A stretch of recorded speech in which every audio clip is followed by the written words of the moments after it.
There's a moment in most careers that feels like arrival. You're in your late 30s or early 40s. You've built expertise. You're earning well. You have a title that commands respect. You've made it through the uncertain early years. This is supposed to be the stable phase. The phase where experience protects you. Where your track record matters. Where you've de-risked your career through competence and tenure. Except something fundamental changed in how labor markets work, and mid-career professionals now face the highest structural risk they've faced in generations. Not because they're less capable, because of where they sit in the economic logic of how organizations optimize. Let me explain what's actually happening. In traditional career models, mid-career was the safest phase. Entry-level employees were expendable because they hadn't proven themselves yet.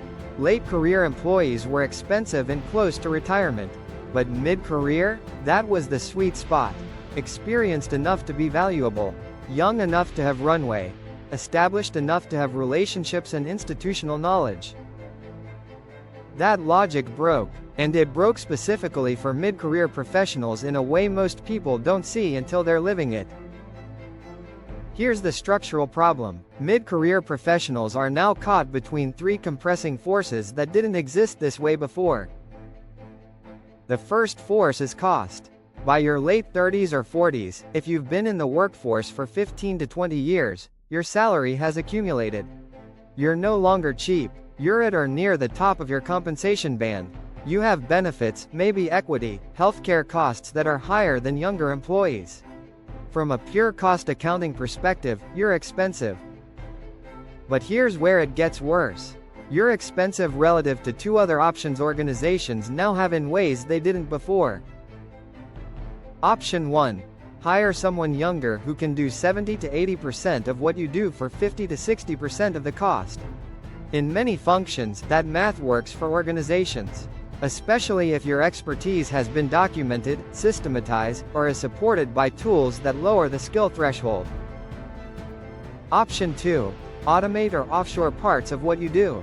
AI and global labor markets have made this viable for a much wider range of work than even 5 years ago.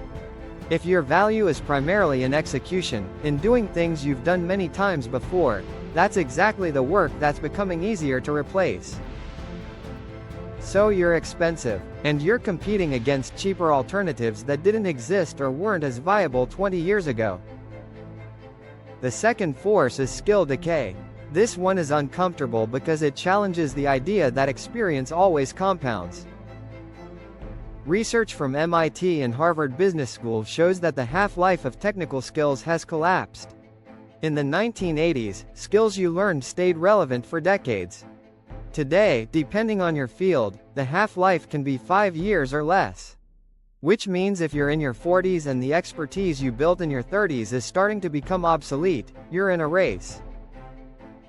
You're racing against people in their 20s and 30s who are learning the new tools, the new frameworks, the new methods as their first language. You're learning them as a second language. And organizations know this. When they're deciding where to invest in training and development, they're often betting on people with more runway. Not because you can't learn.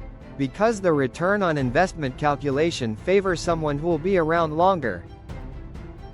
This creates a perverse situation where your experience can actually work against you. You're perceived as expensive and potentially less adaptable, even if neither is true. Even if you're learning faster than the 25-year-old who just joined. The perception exists. The third force is organizational structure. Companies have gotten flatter. Middle management layers have been cut. The number of senior roles relative to mid-level roles has shrunk. Which means if you're in your late 30s or 40s, you're likely in a middle layer that's being compressed. There are fewer rungs above you, more people competing for them, and organizations are increasingly comfortable leaving those roles empty rather than promoting into them. This wasn't true in the 1990s or early 2000s. There were more layers, more room to move up, more positions that existed specifically to absorb experienced people as they progressed. Now, if you're mid-career and looking up, you're often looking at a bottleneck.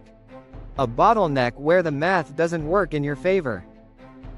Let me make this concrete with how it shows up in real situations. You're 42. You've been in your industry for 18 years. You're good at what you do. Senior individual contributor or mid-level manager.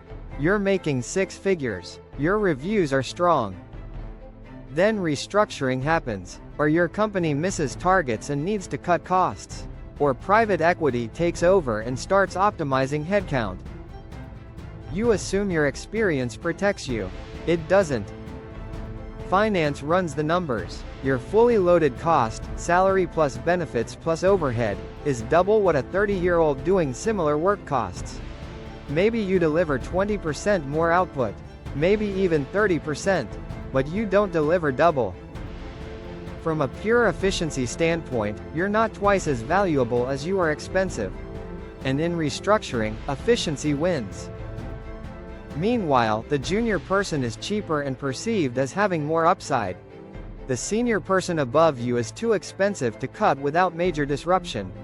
You're in the middle, and the middle is where cuts concentrate. This pattern shows up in data.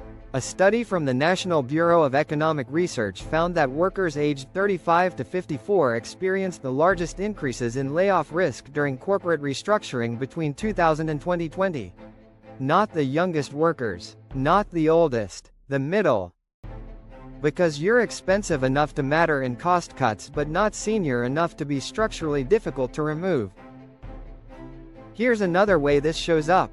You try to move companies to reset your trajectory. You start interviewing. And you discover something uncomfortable. You're competing against two groups. People younger than you who are cheaper and perceived as hungrier. And people at your level who are currently employed and not carrying the stigma of needing to leave. If you've been at your current company for 8 or 10 years, you also have another problem. Your skills have become company-specific. You know your organization's systems deeply. But that knowledge doesn't transfer. You're an expert in context that only exists in one place. When you interview, you're trying to prove you can add value in a completely different context. And you're doing it while being more expensive than internal candidates who already know that context. The market is sorting you into a category: experienced but expensive, expert but potentially not adaptable, senior but not senior enough to be irreplaceable. This is why mid-career became high risk. You're too expensive to be safe from cost cutting, too experienced to be seen as high upside, too established in old skills to be assumed adaptable, and often too specialized to one context to easily transfer value. None of this is about you personally. It's structural. It's about where you sit in an economic model that changed underneath you. So what do you do about it? First, understand that the advice you were given about building deep expertise in one domain is now incomplete. Depth is valuable. But depth without adjacency is fragility. If you're mid-career, you need to be able to point to skills and value that transfer across contexts. Not just what you've done at your current company. What you can do in different environments. That's what makes you legible to the external market. Second, manage your cost perception actively. If you've been at one company for a long time, your salary is probably anchored to old negotiations. You might be underpaid relative to market but overpaid relative to what your company thinks you should cost. That's a dangerous combination. You don't have external leverage and you're perceived internally as expensive. The fix is to maintain external optionality. Interview periodically even when you're not looking. Know what you're worth outside. Use that information strategically. Third, recognize that mid-career is not the time to coast. It's the time when you're most vulnerable to becoming obsolete. Not because you stop learning, but because the delta between what you know and what's becoming valuable is widening. You need to be actively closing that gap. Learning new tools, building new skills, staying current not just in your function but in how work itself is changing. Because if you're not, you're betting that your existing expertise will stay valuable long enough to get you to retirement. That's a bet that's failing for a lot of people right now. Fourth, build optionality deliberately. Optionality means you have multiple paths forward if your current path closes. That means external relationships, side projects that build transferable skills, savings that give you runway if you need to move, a network that exists outside your current organization. Mid-career is when people tend to let these things atrophy. They're busy, they're established, they don't feel the need to hustle the way they did in their 20s. But optionality is what protects you when the structural forces I described start applying pressure. And they will. The question is whether you're prepared when they do. Here's the reality nobody wants to say out loud. Mid-career used to be the safe phase because organizations needed experienced people and there weren't good substitutes. Now there are substitutes. Younger workers who are cheaper. Technology that automates parts of what you do. Global talent pools that offer similar skills at lower costs. Your experience still matters, but it matters less than it used to. And if you're not actively managing how you're perceived, how your skills are evolving, and what options you have, you're taking on more risk than you probably realize. The mid-career crisis isn't about turning 40 and panicking. It's about reaching a phase where the structural economics of labor markets work against you in ways they didn't before. And either you understand that and adapt, or you keep operating under assumptions that stop being true and wonder why things feel harder than they should.